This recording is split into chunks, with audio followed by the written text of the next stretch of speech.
الجزائر هي الأول دولة تعترف باستقلال أمريكا 1776. أول دولة تعترف في المنطقة بالولايات المتحدة الأمريكية هي الجزائر، والأمريكان يعرفوها أن الأمريكان يعرفوا. The first nation to recognize my country was Morocco. One of the first countries to recognize the United States as an independent nation was a Muslim country, Morocco. No country has been a friend of the United States longer than Morocco. You were the first nation to recognize us back in 1777. وكانت أول دولة تعترف باستقلال أمريكا ما هي؟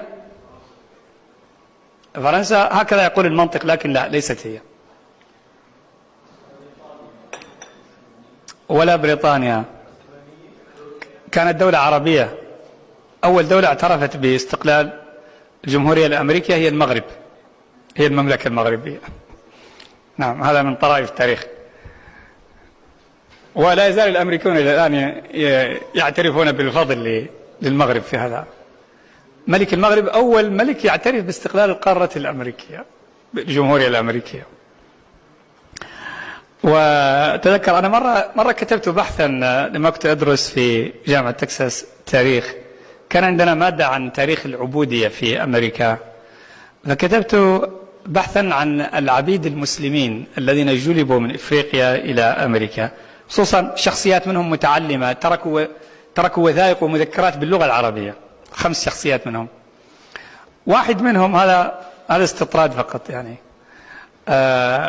واحد منهم اسمه عبد الرحمن أيوب جلو من الدولة الآن اللي اسمها غينيا بيساو في غرب إفريقيا، وكان أميرا، كان أبوه رئيس دولة في غرب إفريقيا، فأخذ عبدا، سرق وأخذ عبدا وعاش في أمريكا 25 عاما عبدا، ثم اكتشفه واحد بريطاني كان يعرفه في إفريقيا وتحرك من أجل إنقاذه، وتحدث مع وزارة الخارجية الأمريكية، فكتب كوكس وزير الخارجية الأمريكية رسالة إلى الرئيس الأمريكي جون كوينزي آدمز آنذاك، يقول له: عبد الرحمن هذا مسلم، وإذا أطلقنا سراحه فهذا سيكون أمرا يحبه ملك المغرب أو إمبراطور المغرب.